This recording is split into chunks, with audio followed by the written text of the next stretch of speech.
그러면은요, 우리 본문 말씀, 성경 본문 읽고 같이 말씀 나누는 시간 갖도록 하겠습니다.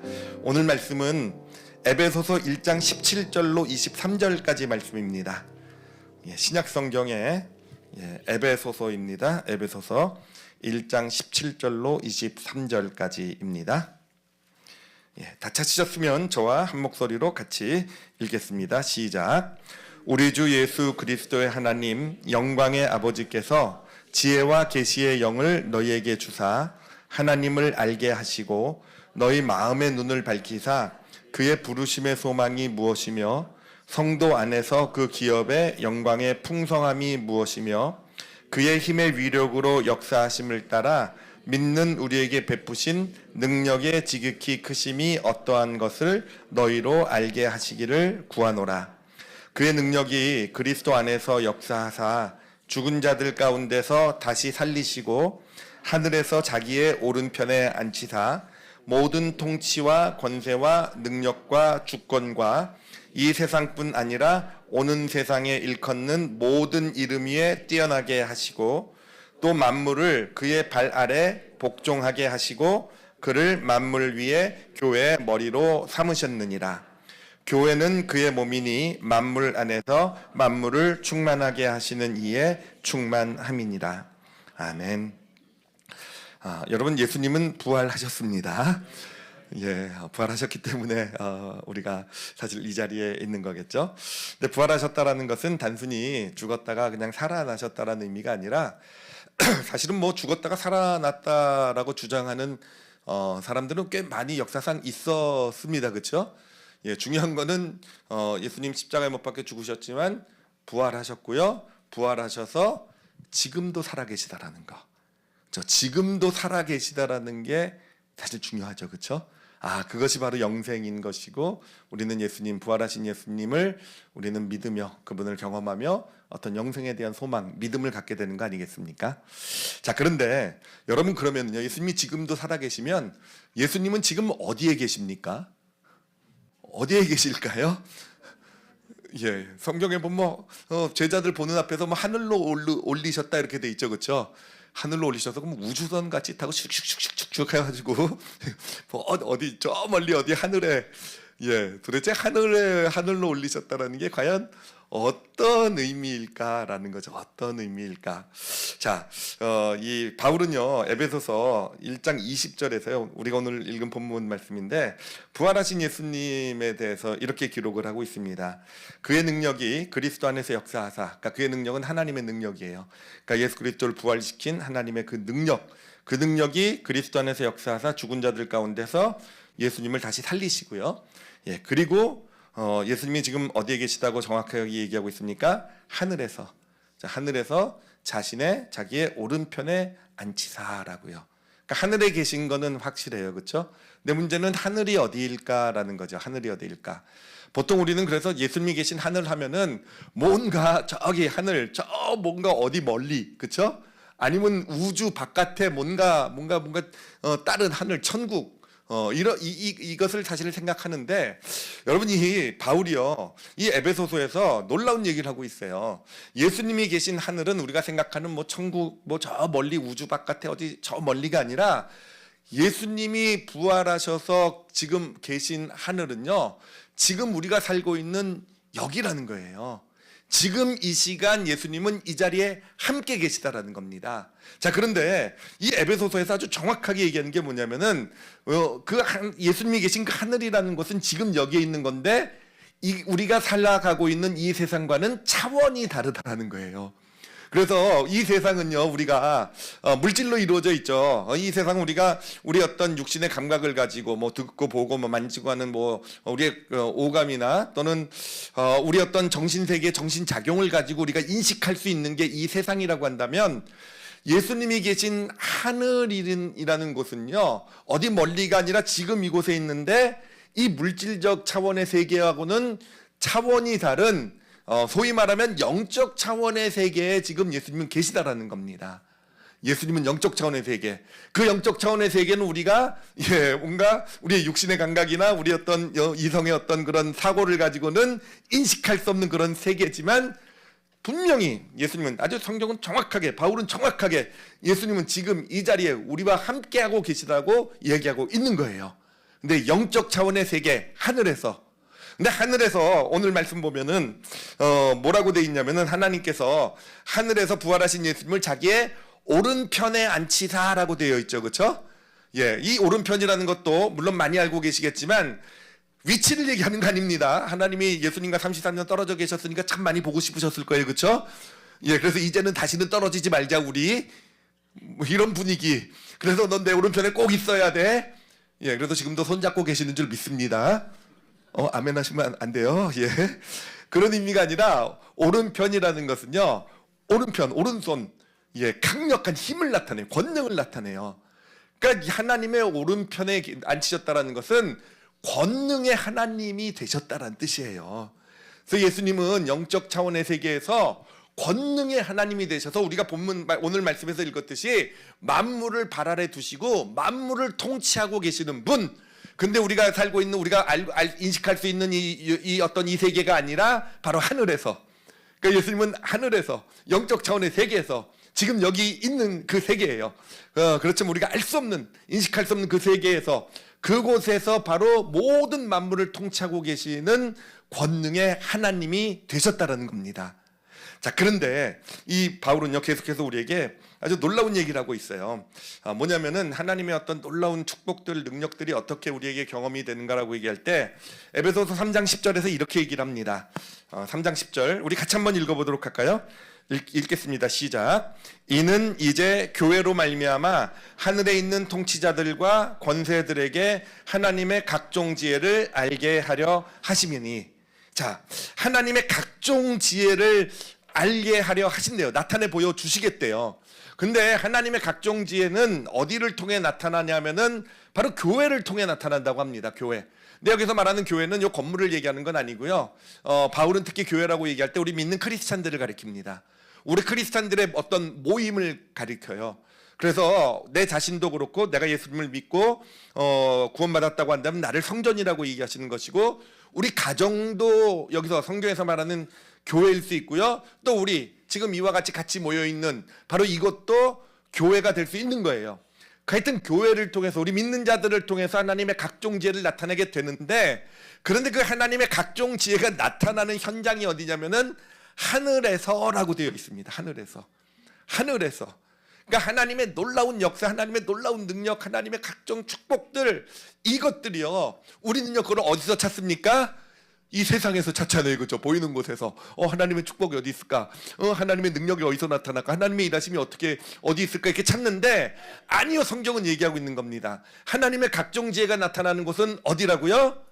하늘이라는 거예요. 하늘. 그러니까 우리가 그 하늘에서 나타나는 하나님의 각종 지혜를 경험하기 위해서는요, 자, 이거를 제가 도표로, 그림으로 그려봤어요. 이 과정을 통과해야 됩니다. 이 과정. 예, 그러니까 하나님은 직접 우리가 눈으로 보고 손으로 만지고 인식할 수 있는 이 세계에서 하나님의 각종 지혜를 나타내 보여주는 것이 아니라, 하나님의 각종 지혜는 다른 차원, 바로 예수님께서 권능의 하나님이 계신 곳에서, 만물을 통치하는 곳에서, 그곳에서 하나님의 능력, 지혜, 하나님의 역사, 일하심이 나타나게 되는 거예요. 자, 그럼 그걸 우리가 경험하기 위해서는 그것이 하나님의 각종 지혜가 먼저 어디를 통과해야 됩니까? 우리 자신의 내면을 통과해야 된다는 거예요. 우리 자신을 먼저 내면을 통과하면, 그게 통과가 돼서 어디서 나타납니까?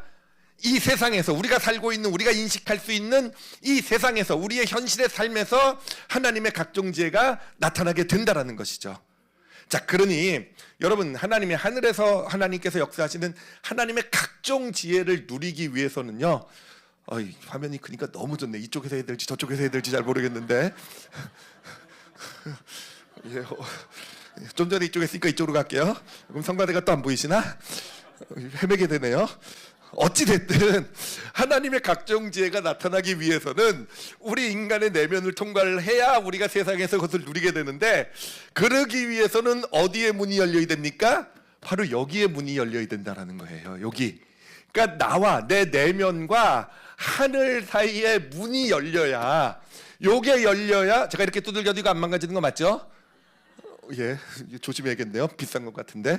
하여튼 요게 문이 열려야 하나님의 각종 지혜가 내 내면을 통과해서 그래서 내 삶 가운데서 실제로 우리 현실에서 경험할 수 있는 그런 놀라운 축복으로 나타나게 된다라는 것이죠.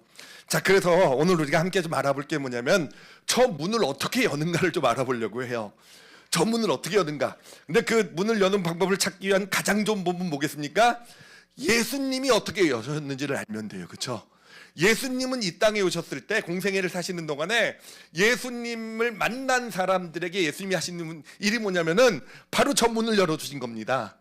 예, 저 바로 진짜 만난 사람들마다 저 문을 열어주신 것이고, 예수님은 저 문을 열어주시기만 하시면 그 삶 가운데 하나님이 하시는 각종 놀라운 일들, 지혜가 그들 마음을, 내면을 통해서 그들의 삶에 나타나게 되었다는 것입니다. 자, 그래서 이제부터 예수님이 어떻게 그 문을 여셨는지, 그 예수님이 가지고 열쇠를 가지고 있으셨던 것 같아요. 뭔가 그 예수님이 이 하늘의 문을 여는 가지고 계셨던 그 열쇠가 무엇인지를요 같이 좀 찾아가 보겠습니다. 자, 그런데 제가 이것을 찾아가 보면서 이것을 연구를 했어요. 아프리카에서도, 케냐에서도 이걸 연구를 하면서 제가 정말 정말 좀 저도 좀 약간 이건 진짜 놀랍다, 이건 정말 신기하다라고 발견한 사실이 있는데, 그게 뭐냐면은 예수님이요, 당신을 찾아 나온 사람들에게 사실 예수님 보면은 말씀으로 이 사람을 치료하시든지 뭐 회복시키시든지 뭐 하시든지 또는 행동으로 하셨단 말이에요. 근데 사람마다 예수님이 하신 말씀은 다 달라요. 예, 똑같은 말씀을 안 하시더라고요. 다 다르게 이 사람에게는 이런 말씀, 저 사람에게는 저런 말씀 이렇게 하시더라고요. 또 예수님이 하신 행동도 다 달라요. 그렇죠? 예, 예수님도 어떤 사람은 만지기도 하시고 어떤 사람은 뭐 침을 뱉어가지고 뭐 진흙에 이겨서 뭐 바르기도 하시고 다 다르단 말이에요. 근데 제가 뭔가 열쇠가 있을 거라는 어떤 그런 깨달음 또 주신 걸 가지고 바라보면서 발견한 게 뭐냐면, 겉으로 보여지는 말이나 예수님의 행동은 다 다를지 모르겠지만요, 결국은 그것을 통해서 이들에게 어떤 그런 그러니까 뭐냐면은 결국 예수님이 하신 일의 본질은 똑같다라는 거예요. 결국 예수님이 하신 일은 한 가지예요. 한 가지 똑같은 일. 결국은 그 한 가지 일을 하신 건데, 그 한 가지 일을 이 여러 가지 말과 행동으로 나와 있다라는 거죠. 그래서 예를 좀 들어가면서 그 여러 가지 말과 행동들 제가 3개 오늘 예를 들려고 해요. 그 3가지. 예. 근데 사실 사건 제가 원고로만 한 7가지 사건을 정리해 봤어요. 그러니까 짧은 것들은 말고 예수님이 어떤 놀라운 일을 행하신 것 좀 긴 사건들은 다 사실 연구해서 찾아서 정리해 봤는데 다 나누도록 할까요?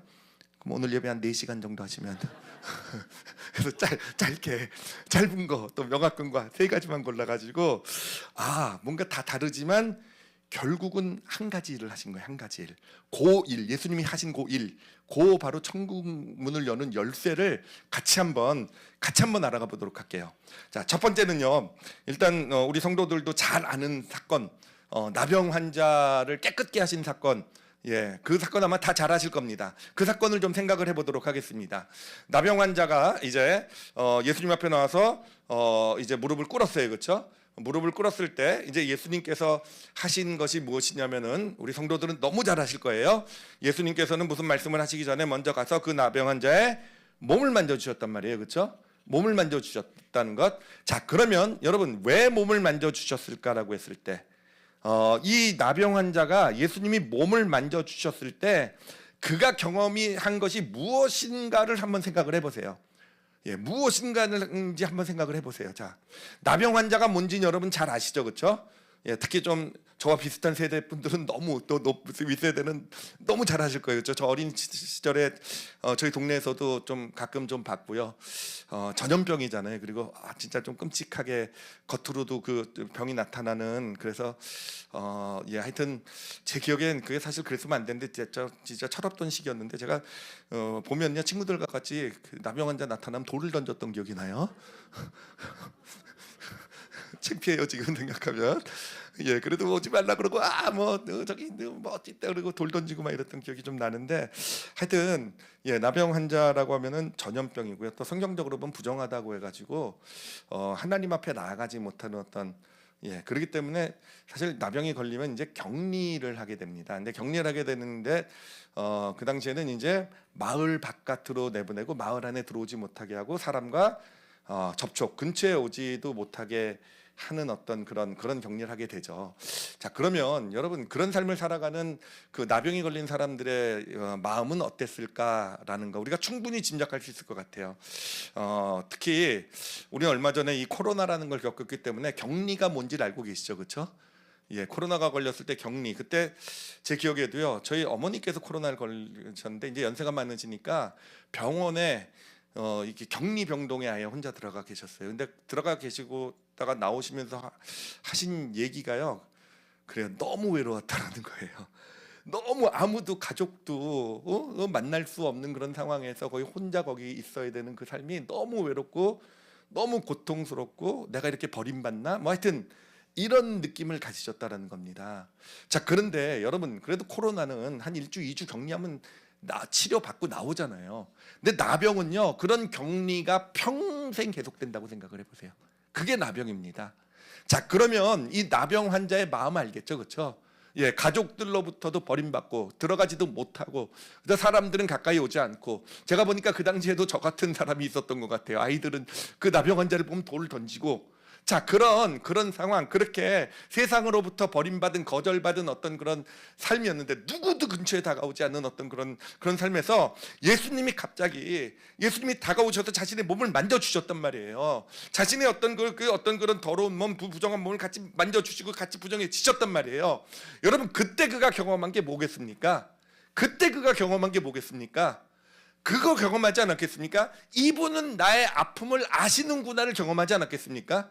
그렇잖아요. 모든 사람들은 자신의 겉으로 드러난 어떤 병과 그 나병과 그거 때문에 어떤 부정함 것들 전염되지 않는 걸 안으려고 맨날 피했던 어떤 모든 사람들의 모습 가운데 예수님은 오히려 만져 주심으로써 그를 한 인간으로서 대해 줌으로써 이 나병 환자가 예수님의 손길을 통해서 경험한 거는요, 이분은 나의 아픔을 아시는구나, 이분은 나의 외로움을 아시는구나, 인간 취급도 받지 못하는 정말 거절당해서 살아가고 있는 이 나의 마음, 나의 사정을 아시는 것 아니겠습니까?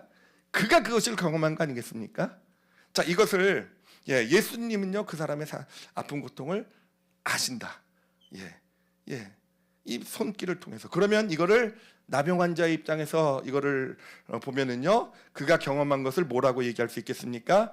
제가 땡땡땡이라고 교재 주보에다가 세 글자로 드렸어요. 땡땡땡. 안 알려드릴 거예요. 여러분이 직접 찾아보세요. 그가 경험한 건 땡땡땡이라는 거예요. 자, 두 번째 예를 좀 드리도록 할게요. 두 번째는 이제 그 중풍병자 이야기입니다. 중풍병자 이야기는 뭘로 유명하냐면은, 여러분 중풍병이 뭔지는 아시죠, 그렇죠? 예, 쓰러져가지고 어느 날 갑자기 쓰러져서 움직이지도 못하고 말도 못하고 하는 그런 병이 중풍병이죠. 자, 근데 이 스토리는요, 친구들 때문에 유명합니다. 친구들 4명이 이 사람을 아예 침상째 들어서 예수님 앞으로 데리고 온 거예요. 근데 데리고 오긴 왔는데 그 당시 예수님이 말씀을 전하고 계셨는데 사람들이 너무 많아가지고 문을 통해서는 못 들어오는 겁니다. 우리 교회도 언젠가는 그렇게 될 줄 믿습니다. 문을 통해서 못 들어오는 그날이 어찌됐든 그런 거예요. 그러니까 이 친구들이 아예 그냥 침상째 지붕으로 끌고 올라가가지고 지붕을 뚫어가지고는요, 진짜 대단한 사람들이에요, 그렇죠? 저희 교회가 그날이 오더라도 지붕은 뚫지 마시기 바랍니다. 지붕을 뚫어가지고는 그 침상째로 중풍병자를 예수님 앞에 내려보낸 거예요. 자, 그럼 그 상황에서 여러분 한번 생각해 보세요. 그 중풍병자가 딱 예수님 앞으로 이렇게 누워가지고는 움직이지도 못하고 말도 못하고 이렇게 누워서 그 앞에 예수 앞에 딱 내려왔을 때 사람들은 무슨 생각을 했겠습니까? 그때 많은 사람들이 모여 있다고 돼 있어요. 만약에 지금 어떤 분이 진짜 그런 병자를 데리시고, 예를 들면 제 앞으로 지금 데리고 갑자기 설교하고 있는데 데리고 나오신다고 생각을 해보세요. 자, 그러면 어떻겠습니까? 근데 그런 일을 하지 마시기 바랍니다. 그래서 어떤 사람들의 관심은 뭐겠습니까? 예수님이 중풍병자를 고치실까 아니었겠어요? 예수님이 이 중풍병자를 고치실 능력이 있을까? 고치나 보자, 어떻게 고치시나 보자. 이게 모든 사람들의 관심이었다라는 거예요. 자, 근데 예수님께서 그때 뭐라고 얘기하시냐면요. 뭐라고 얘기하시냐면요. 자, 마가복음 2장 5절에 이렇게 나옵니다. 예수께서 그들의 믿음을 보시고 중풍병자에게 이르시되 작은 자여 내 죄 사함을 받았느니라라고 얘기를 하세요. 내 죄 사함을 받았느니라. 와, 왜 갑자기 죄 사함의 얘기를 하실까요? 왜 갑자기 뜬금없이 그러니까 사람들이 다 웅성웅성거리는 거예요. 왜 갑자기 치료는 하시지 않으시고 왜 죄사함을 받았다고 얘기하느냐. 뭐 하여튼 근데 예수님이 왜 여기서 갑자기 죄사함을 얘기를 했을까요? 왜 그랬겠습니까? 제가 옛날에 신학책을 봤을 때 이런 해석도 있더라고요. 병이 낫기 위해서는 먼저 죄사함부터 받아야 된다. 예, 하시면 안 됩니다, 장로님. 근데 저는 그게 왜 응하면 안 된다고 말씀드린 거냐면, 만약에 병이 치료받기 위해서 죄사함부터 먼저 받아야, 죄가 깨끗해져야 된다고 한다면 예수님은 모든 병자를 만났을 때 먼저 죄부터 용서해 주셨어야 될 거예요. 안 그래, 한 번도 그런 케이스가 없단 말이에요. 근데 이 사람만, 이 젊은 사람, 이 중풍병 걸린 이 사람만 보고는요, 그 사람에게만 내 죄 사함을 받았느니라라고 말씀해 주신 거예요. 왜 그러셨겠습니까? 우리는 뭘 생각해 봐야 되냐면, 그 중풍병자가 그 얘기를 듣고 뭘 느꼈을까를 생각해 봐야 돼요. 중풍병자가요, 뭘 느꼈겠습니까? 한번 생각해 보세요. 젊은 나이에, 여기 보니까 작은 자요. 또 이거 작은 자란 뜻이요, 젊은 사람이란 뜻이에요. 예, 그러니까 젊은 나이에, 예, 이 중풍병이라는 거가 참, 이게 진짜 좀 안타까운 병이잖아요, 그렇죠? 자, 그런 병이 걸려가지고 어느 날 갑자기 쓰러졌단 말이에요. 그래서 움직이지도 못하고 말도 못한단 말이에요. 그리고 그냥 침상에 누워 있어야만 된단 말이에요. 언제 나을지도 모르나니, 낫지 않잖아. 이 병은 주로 낫지 못하고 평생 이제는 이렇게 누워서 살아야 되는 이런 진짜 큰 삶의 어떤 고난, 이 문제, 아픔을 경험했을 때, 여러분, 이 사람의 그것을 경험한 마음은 어떻겠습니까? 이 사람이 쓰러져서요? 이 사람 유대인이에요? 하나님 믿는 사람이에요? 어떤 생각을 했겠습니까? 내가 뭘 그렇게 큰 잘못을 해서 이런 벌을 받아야 되나? 이런 병을 걸려야 되나? 여러분 그런 생각했을 것 같지 않으세요? 제가 병원 신방 가면은요, 제일 많이 듣는 이야기 중에 하나가 그거예요. 병원 신방을 가면은요, 제가 이제 신방 가가지고 이렇게 하면 제 손을 콕 붙들고, 목사님 제가 죄가 많아서 그래요. 진짜로요. 제가 잘못을 참 많이 했어요. 예전에 그렇게 살지 말았어야 되는데, 제가 그때 예전에 제가 젊었을 때 제가 죄를 많이 져서 잘못을 많이 해서 지금 제가 이렇게 됐어요. 여러분, 이 소자도, 이 중풍 걸린 사람도 그렇지 않았겠습니까? 자신을 보면서 내가 무슨 죄를 그렇게 큰 죄를 졌길래, 내가 뭘 잘못했길래, 그러면서 과거에 자기가 잘못했던 거, 그때 내가 이렇게 살았던 게 잘못된 것일까? 그때 그렇게 내가 하지 말아야 되는 거 아니었을까? 그때 지었던 그 죄 때문에 내가 지금 이런 고난을 겪고 있는 것은 아닐까? 여러분, 이 소자의 마음은요, 이 중풍병자의 마음은요, 죄책감으로 가득 차 있었을 거예요. 무슨 죄 때문에 내가 그때 그 죄, 후회로 가득 차 있었을 거예요. 그렇게 살지 말았어야 되는데, 예, 후회로 가득 차 있었을 거예요. 그런데 예수님께서 그 중풍병자를 보시면서 뭐라고 얘기하십니까? 너 죄 사함을 받았어. 내 죄 사함을 받았느니라. 이 사람이 뭘 느꼈겠습니까? 뭘 알았겠습니까? 예수님은요, 내 마음을 알고 계시는구나.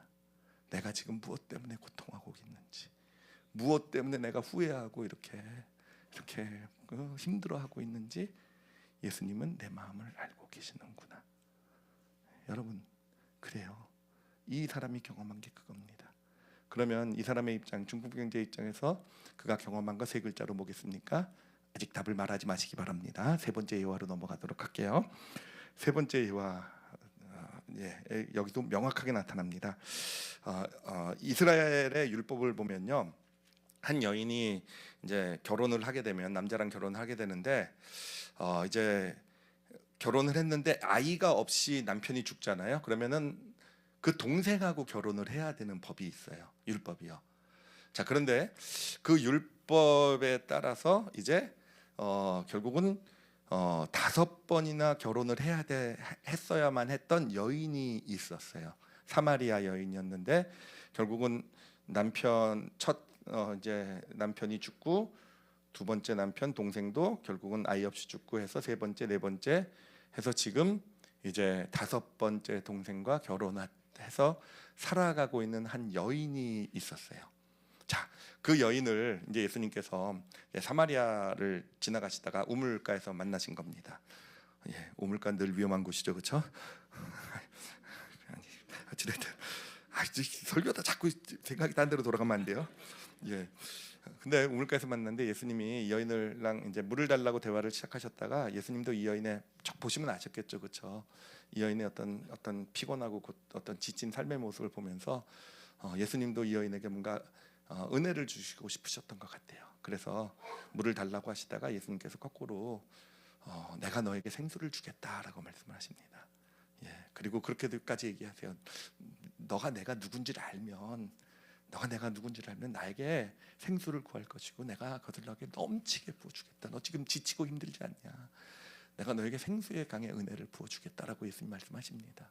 자, 그런데 여러분, 그런 얘기 예수님께서 직접 여러분에게 나타나서 말씀해 주시면 진짜 은혜가 되겠죠, 그렇죠?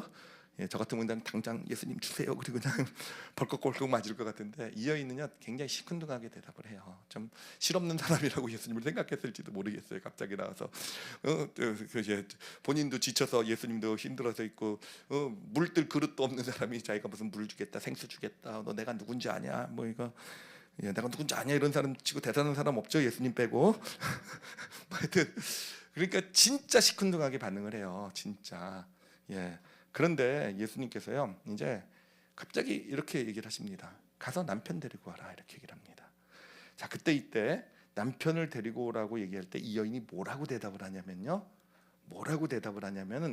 나는 남편이 없습니다라고 대답을 해요.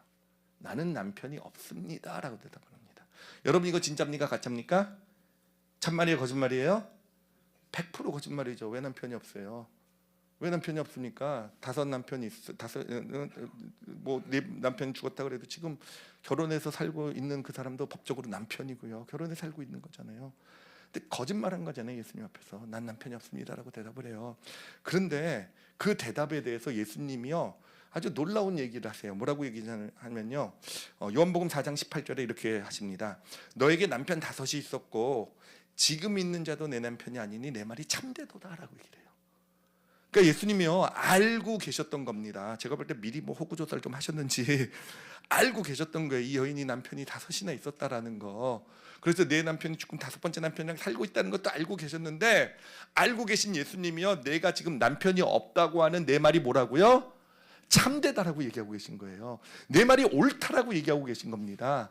예수님께서 왜 그러셨을까? 그런 거예요. 왜 그러셨을까? 분명히 거짓말하고 있는 건데, 분명히 그렇죠, 감추고 있는 건데 왜 내 말이 참되도다, 왜 이렇게 얘기하셨을까 하는 거예요. 근데 놀라운 것은요, 이 말씀과 함께 이 여인의 마음의 문이 열리기 시작하게 돼요. 이 말씀과 함께 이 여인의 어떤 그런 마음의 천국을 향한, 하늘을 향한 문이 열리기 시작하게 되고, 하늘로부터 정말 놀라운 은혜들이 이 여인의 마음 가운데 흘러 들어가게 되고, 그의 삶이 변하게 되는, 정말 놀랍게 변하게 되는 하나님의 역사를 경험하게 되었다라는 거죠.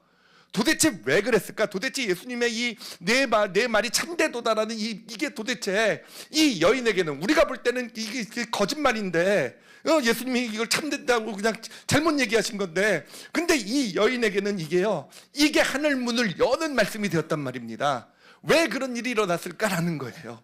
여러분, 왜 그런 일이 일어났겠습니까? 제가 여인의 상황을 한번 좀 묵상을 좀 해봤어요. 이 여인 한 여인으로서 이제 성장을 해서 남편과 남자를 만나서 결혼을 합니다. 여러분, 결혼을 했을 때 얼마나 기뻤을까요, 그렇죠? 나도 이제 사랑하는 사람을 만나가지고 이 사람과 가정을 이루고 자녀를 이루어서 하나님의 가정으로 세우시는 가정으로 정말 멋지고 아름답게 좀 살아가봐야 되겠다 했는데, 이 남편이 자식도 없이 죽어버렸단 말이에요.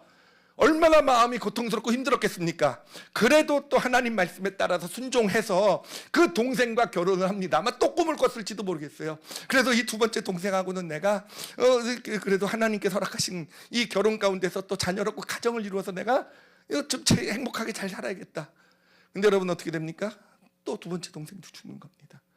그리고 3번째 동생하고 결혼하고 또 죽고 4번째 동생하고 결혼하고, 이 참 견딜 수 없는 어떤 아픔일 거예요. 하나님의 율법이기 때문에 지켜야만 되는, 그렇죠?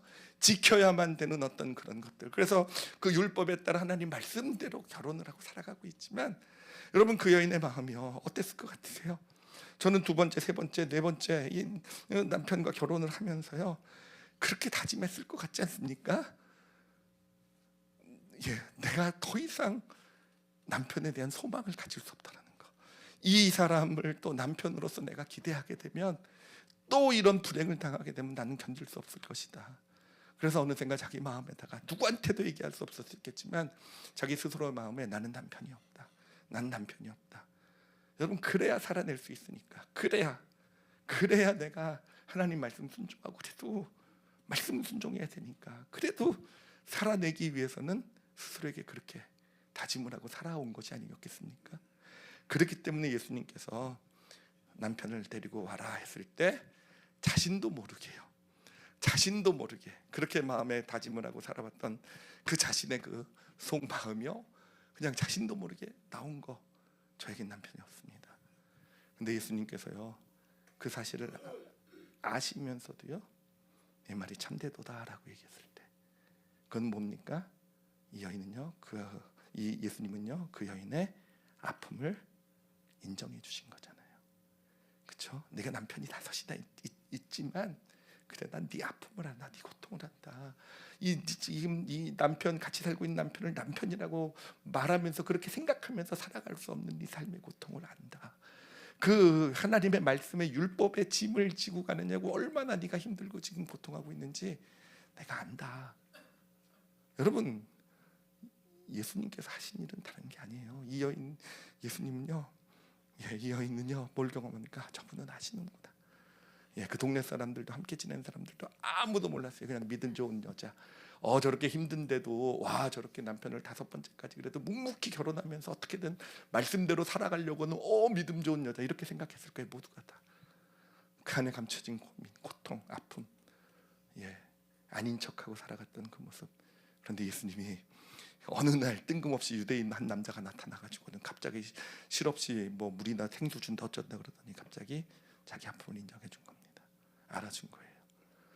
그러니 그 가운데 열린 겁니다. 천국을 향한 그 마음의 문이 열리고 하늘에 놀라운 것들이 쏟아져 들어오는 것.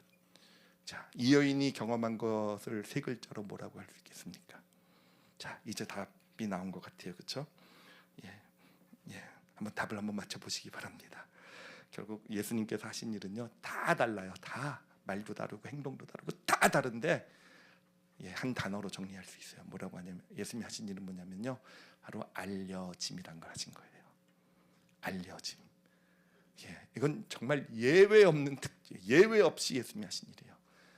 다 말 다르고 행동 달라도요 결국 예수님이 하신 일은 그 사람에게 경험시켜 주신 것은요 알려짐을 경험하게 한 거예요. 아무도 알지 못했던, 알려고 하지 않았던, 관심 갖지도 않았던. 그래요. 나병 환자가요. 아무도 그가 얼만큼 외롭고 그가 얼만큼 정말 거절당한 상처 가운데 스스로에 대해 어떻게 생각하고 살아가는지 아무도 관심 갖지 않고 그저 나한테 다가오지 마, 내 근처로 오지 마. 그래서 다가오면 돌 던지고요, 피하고 도망치고. 그런데 예수님 앞에는요 그 알려짐, 그 거절감이, 그 외로움이 알려진 거예요. 이분은 아신다. 그래요. 그 중풍병자도요 다들 자기 병을 보면서 예수님이 고칠, 아이고 평생 이제 누워 지내겠구나, 아이고 젊은 나이에 쯧쯧, 예수님 앞에서 고쳐주실까 말까 하나의 실험 대상처럼 바라보고요. 예수님 진짜 고쳐주실까? 그런데 예수님만은요 그가 지금 마음에 겪고 있는 잘못에 대한, 실수에 대한 그 죄책감들을 아시고 계신 거야. 나 알아, 괜찮아, 내가 용서해 줄게. 이게 예수님 알려짐의 자리에 세우신 겁니다. 이 여인도 마찬가지죠. 이 여인도요 아무도 몰랐던 하나님의 말씀을, 사실은 하나님 말씀을 가지고 순종하며 살아가는 길이 사실은 쉽지 않잖아요, 그렇죠? 무거운 짐이 될 때가 얼마나 많습니까? 사실 아무도 한테 얘기할 수도 없고요. 얘기하면 다 믿음 없다 그럴 거 아니에요, 그렇죠? 그러니까 믿음 좋은 척하고 열심히 말씀대로 살아가고 있지만 정말 때로는 좀 내려놓고 싶고 쉬고 싶고 도망가고 싶고 지금 제 얘기하고 있는 중이에요. 예수님이 오셔가지고는 다른 사람들은 다 믿음이 없다, 믿음이 좋다, 뭐 하나님 말씀 잘 지킨다 이러고 있을 때 예수님만은 오셔가지고요 그 짐을 알아주신 거예요. 네가 얼마나 지금 무거워하고 있는지, 얼마나 지치고 힘들었는지 내가 안다. 내가 너에게 생수의 강을 주겠다. 알려짐입니다. 알려짐. 우리가 믿음의 길을 걸어가게 될 때 여러분, 믿음의 핵심은요, 알려짐이에요. 어쩌면 우리는요, 사실 저도 그렇고요, 잘못 생각해 왔는지도 모르겠어요. 믿음은 아는 거라고 생각해 왔을지도 모르겠어요. 그래서 내가 많이 알면 그만큼 믿음도 좋고 그만큼 하나님의 축복도 많이 경험한다라고 생각해 왔을지 모르겠는데, 여러분 참 신기하게요, 많이 알수록 몰라요, 믿음은 좋아졌는지 나빠졌는지 모르겠는데 하나님의 능력은 점점 줄어들더라고요. 하나님의 역사하시면 점점 제 삶에서 없어지더라고요. 제가 신학 공부하고 막 정말 성경 연구하고 하면서 사실은 왜 그런지 몰랐어요. 근데 여러분 지금 알았어요. 알미라는 게 믿음의 본질이고 핵심이 아니더라고요. 믿음을 위한 어떤 좋은 축복의 어떤 통로는 되긴 하지만, 여러분 진짜 믿음의 본질은 뭐냐면 바로 알려짐입니다. 알려짐. 자, 믿음이라는 것을요, 관계라고 얘기를 해요. 그렇죠? 믿음 하면은요, 그냥 믿습니다 하고 이렇게 그게 아니라, 기독교의 믿음 하면요, 하나님과 나와의 관계라고 표현을 합니다. 자, 그런데 여러분이 관계가요, 하나님과 나의 관계라고 할 때, 여러분 관계라는 게, 사람과 사람 사이의 관계도 관계의 문이 진짜 언제 열리게 되는지를 한번 생각을 해보세요. 관계의 문이 언제, 그 사람과 나와의 관계의 문이 언제 열리게 됩니까? 언제 열리게 되냐면요, 누군가를 향해 나의 마음 문이 열리게 되는 건 언제냐면은 그 사람이 나를 알아줄 때 아니겠습니까? 바로 알려짐을 경험할 때, 나를 아는구나, 아무도 알지 못하는 걸 나를 알아줄 때. 별로 실감이 안 나는 것 같아서 제가 제 예를 좀 들어드리면, 여러분 제가 물론 아내랑 되게 친하고 이렇게 좋은 관계로 지냈지만, 제가 예전에 한번 경험한 아주 정말 이 마음문이 활짝 열렸던 경험이 있어요. 그날 제가 일부 예배 때 예배를 썼다가 우리 신장로님이 굉장히 곤란해지셔가지고, 신장로님이 하거든요. 그래서 제가 신장로님한테 예배 끝나고 절대로 묻지 말라고 그랬는데, 제가 딱 봤어요. 나가자마자 그거부터 성도가 물어보더라고요. 신장로님한테 그때 목사님하고 다퉜던 그 제목이 뭡니까? 물어보지 마세요. 아시겠죠? 어찌됐든 오래된 얘기인데, 하여튼 그때 좀 어려움이 있었던 것 같아요. 제가 자세한 내용 기억은 안 납니다. 저한테도 물어보지 마세요. 근데 여러분 아시잖아요, 신장님 워낙 거룩하신 거. 그러니까 제가 이제 교회에서 그런 문제가 있고, 그러니까 우리 옆에 장로님들도 그렇고 교육자들도 시선이 다 목사님의 문제죠. 이런 시선이들이더라고요. 근데 마음이 너무 억울한 거예요. 분한 겁니다. 그래도 이제 집에 들어갔어요. 집에 들어가면서 생각한 게, 이제 아내도 또 와가지고 왜 신장로님 그 착한 사람하고 왜 붙어가지고 왜 그러냐, 이런 얘기를 이러고 들어갔는데, 그 아내가 잘했다고, 당신이 없다고, 그럴 수 있었다고, 그렇게. 우와, 여러분 그때 제 마음이 활짝 열렸는 줄 믿습니다. 제 마음이 활짝. 아니요, 진짜 여러분 그래요. 자녀가 언제 부모를 향해 마음의 문을 열겠습니까? 자녀 사고 치고 문제를 일으키고 했을 때, 부모가 왜 사고를 쳤는지, 사고 친 거 가지고 그냥 꾸짖고 혼내기만 하기보다는, 물론 그래야 되겠지만 그것보다는, 또는 그거에 앞서서 그 자녀가 왜 그랬을 수밖에 없는지 그 마음을 알아주게 될 때, 그 자녀의 마음 문이 부모를 향해 열려져 가게 되는 거 아니겠습니까? 여러분 관계라는 건 다 그런 거예요. 관계라는 것은요, 그래요. 누군가가 나를 알아줄 때, 내 진짜 감춰져 있었던 내 마음, 내 기쁜 것, 아무도 모르는 걸 알아주게 될 때, 그 사람을 향한 마음의 문이 열리게 되고 진짜 관계가 시작되게 되는 거 아니겠습니까? 내가 누군가를 향해서 내 마음, 내 깊은 사정들, 아무한테도 얘기하지 않았던 속에 있었던 힘듦들을 그 사람을 향해서 내가 뭔가 알려드린다는 건, 얘기한다는 건 뭐겠습니까? 그분을 향해서 내가 내 마음의 문, 삶의 문을 열어드리는 거잖아요. 여러분 인간의 사람과 사람의 관계도요, 결국은 알려짐을 통해서 그것이 관계가 깊어지고 넓어지고 관계 축복들이 주고받아지는 그런 모습이 나타나게 되는 거 아니겠습니까? 여러분 하나님과의 관계도 마찬가지입니다. 하나님이 우리에게 은혜를 주신다는 건 뭐냐면은, 내가 하나님 앞에 은혜를 받는다는 것은 단순히 내가 못 깨달아서 그걸 깨닫고 새로운 진리를 알게 됐고, 그게 은혜가 아니고요.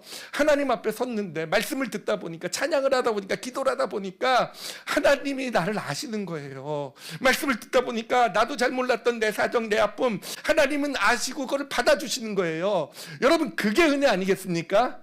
그게 진짜 은혜 아니겠습니까? 하나님이 나를 아신다는 것을, 어떤 것을 경험하게 되면서 결국 알려짐의 자리에 가서 서게 되면서 그 안에서 내게 부어진 하늘문이 열리게 되고요, 바로 생수의 강해와 같은 어떤 그런 은혜가 내 내면 가운데 주어지게 되고, 그게 바로 은혜가 되는 것이고요, 그것이 어느샌가 내 삶을 변화시키는 능력이 되어져 가는 줄 믿습니다. 그래, 하나님 앞에 알려짐의 자리에 가서 설 수 있는 게, 여러분, 그게 믿음이에요. 알려짐의 자리. 내 자녀가 내 딸아이가 부모 앞에, 내 앞에서 자신의 마음속에 감춰져 있었던 건 힘든 것 제가 몰랐겠습니까? 알지요. 그렇지만 어떻게 해볼 수 없었는데 그것을 공개하고 알려주는 순간에 문이 열린 거잖아요. 그래, 알려짐인 거예요. 알려짐. 하나님 앞에 문을 열어드린 겁니다. 아세요? 우리의 사정 모든 것 아시지만 우리가 하나님 앞에 알려짐의 자리에 가서 서게 될 때, 여러분, 그 알려짐의 자리, 바로 그것이 열쇠입니다. 천국 문을 여는 열쇠가 되는 것이고, 하나님의 놀라운 축복과 은혜가, 하나님의 위로하심이, 함께하심이 우리 가운데 부어지는, 그렇게 해서 우리는 하나님의 관계가 더 깊고 넓어지고 우리의 믿음이 진짜 성장을 하고, 그 가운데서 정말 하나님이 하시는, 정말 하늘에서 이루어지는 놀라운 하나님의 지혜들이 우리 삶에 나타나게 되는 그런 축복을 누리게 되는 것입니다. 그리고 또한 우리는 이웃사랑에 대해서 얘기를 하는데, 여러분, 이웃사랑이 무엇이겠습니까? 이웃사랑은요, 여러분, 예수님처럼 하는 게 이웃사랑인 줄 믿습니다. 내가 아는 것을 가지고 이렇게 살아야 되고, 이게 맞는 거고, 당신 이렇게 가면 옳은 거고, 이렇게 살아가야지 제대로 사는 거고, 여러분, 그게 이웃사랑이 아니더라고요. 진짜 이웃사랑은요, 예수님이 그랬듯이요, 예수님이 그랬듯이 알고 있다라는 거, 그 마음의 아픔을, 힘듦을, 그 사정을. 그래서 누군가 나랑 같이 있을 때 그 사람이 알려짐의 자리에 서게 될 수 있는 건, 여러분, 그게 진짜 이웃사랑이 되는 거예요. 나를 통해서 그 사람, 그분의 삶에 하늘문이 열리게 되고 하나님의 축복이 흘러 들어가게 되는 그런 놀라운 역사가 나타나게 되는 것입니다. 아까 예도 들었지만, 아내가 저를 사랑한 걸 제가 언제 느꼈겠습니까? 여보, 신장로님이 잘못했어, 여보가 잘했어. 이럴 때 그냥 완전 이웃사랑. 와, 진짜 아내가 나를 사랑하는구나, 진짜. 왜 안 그러실 것 같으세요? 만약에 남편들이 아내의 사랑을 못 느끼고 계시다고 하면 아내들이 그런 걸 안 하신 거예요. 아시겠죠? 지금 정죄하는 겁니다. 남편들도 마찬가지예요. 아내가 남편의 사랑을 못 느끼고 있다고 한다면 뭐 선물을 안 사줘도 아니고 뭐 좋은 걸 안 사줘서, 물론 그런 것도 영향은 있을 거예요. 없다고는 얘기 못 하겠지만, 그래도 진짜 남편의 어떤 사랑을 알고 하는 것, 안다고 걸 알게 될 때, 경험하게 될 때, 모든 관계가 그런 거 아니겠습니까? 저는 우리 교회 모든 우리 성도들의 가정이요, 알려짐의 현장이 되기를 축복합니다. 진짜 알려짐의 현장, 기꺼이 알려지고 알아주고 하는 그런 현장이 되어져 갈 때 하나님의 각종 지혜가 나타나는 축복된 가정이 되어져 갈 것입니다.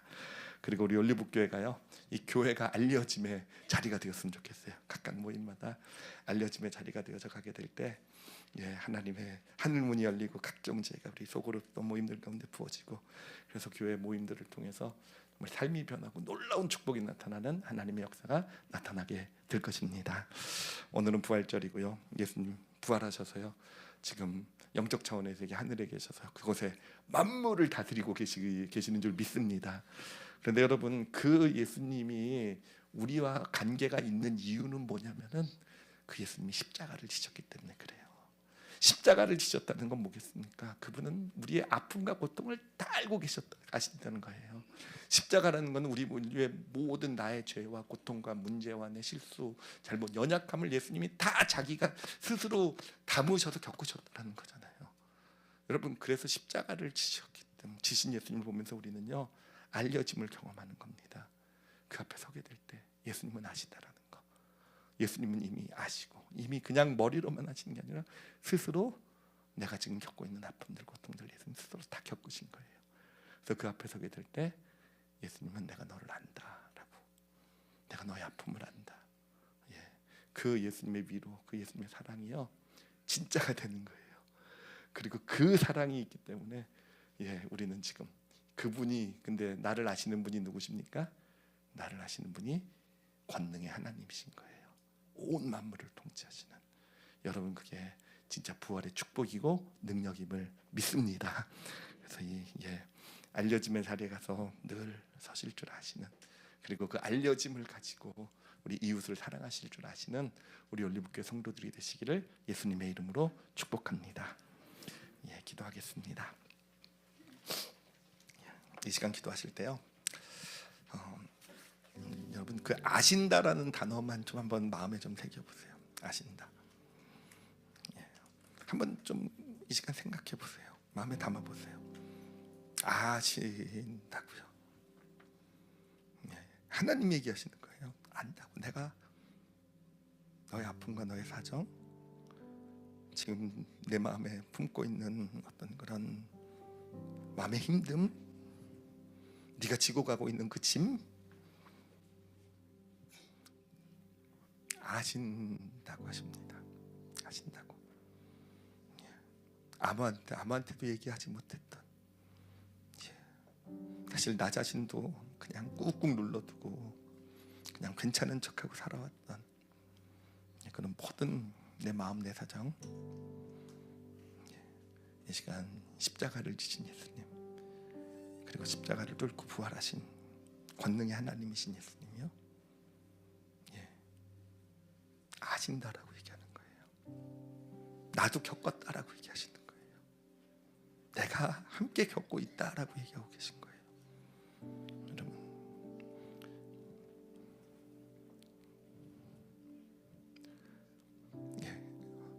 믿음의 길을 걸어가면서 늘 그 은혜 가운데 좀 서는 우리가 되었으면 좋겠어요.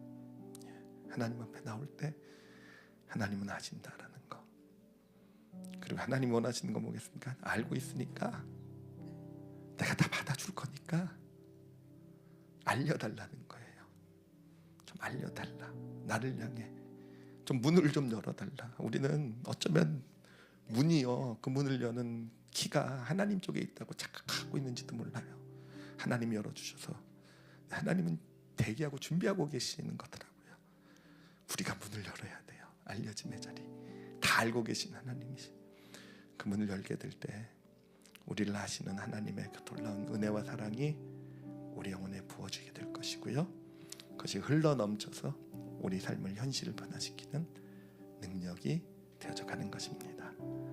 아신다라는 단어를 가지고 하나님께 좀 고백드리시고요, 그리고 혹시라도 좀 알려드리고 싶은 뭔가가 있다고 한다면 하나님 앞에 알려드렸으면 좋겠어요. 그리고 믿음의 길을 걸어가면서 내가, 여러분 진짜 믿음 갖기를 원하시면요, 그냥 교회만 다니는 것이 아니라 진짜 하나님과의 관계라는 그 의미도 깨닫고, 믿음이 관계라는데 보이지 않는 하나님과 무슨 어떤 관계를, 어떻게 사랑의 관계를 어떻게 갖고, 사실 그런 질문 많이 받습니다.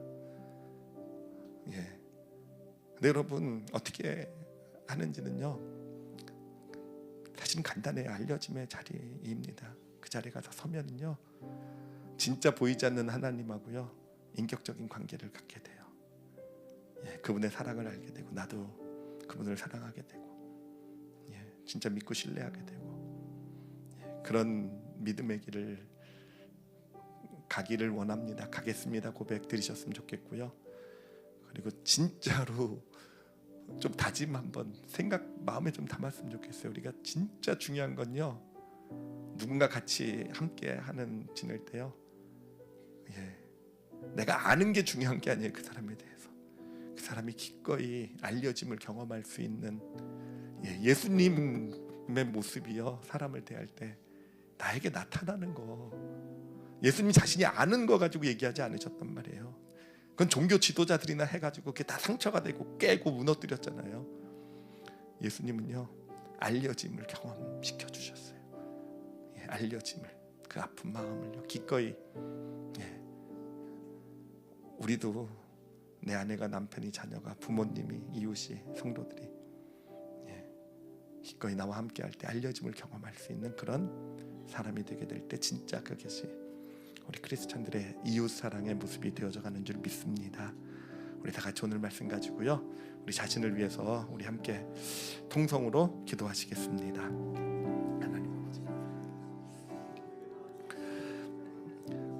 하나님 아버지, 감사합니다. 저희들 사실 깨닫는 게 많이 부족해요. 그리고 깨달아도 사실은 그렇게 살아가는 것도 더 많이 부족합니다. 그래서 이 시간 힘 주시길 원합니다, 하나님. 그리고 은혜 받기를 원합니다. 우리가 받아야 됩니다, 하나님. 나를 알고 계시는 그 하나님 앞에 내 마음을 열어드릴 줄 아는 저희 되게 하여 주시고, 그래서 나를 아시는 정말 아무도 모르는, 나 자신도 잘 모르는 나를 아시는 그 하나님의 그 마음을 우리 영혼에 담을 수 있는 그런 믿음의 길을 걸어가게 하여 주시옵소서. 하나님, 이 시간 성찬 예식을 행하려고 합니다. 우리를 위해서 찢기신 살과 피, 바로 우리가 받아야 될 고통을 대신 받으신 그 예수님, 그러기에 예수님은 우리의 누구보다도 아픔과 고통을 잘 알고 계시는 줄 믿습니다. 성찬 예식을 통해서 그 예수님의 그 사랑이 우리 마음 가운데 임하게 하여 주시옵소서. 그래서 이 성찬 예식이 우리 성도들의 삶 가운데 하늘 문을 여는 축복이 되게 하여 주시고, 예수 그리스도의 마음을 담아가며 하나님께서 주시는 생수의 강의 놀라운 축복과 능력을 경험하는 복된 현장이 되게 하여 주시옵소서. 예수님 이름으로 기도드렸사옵나이다.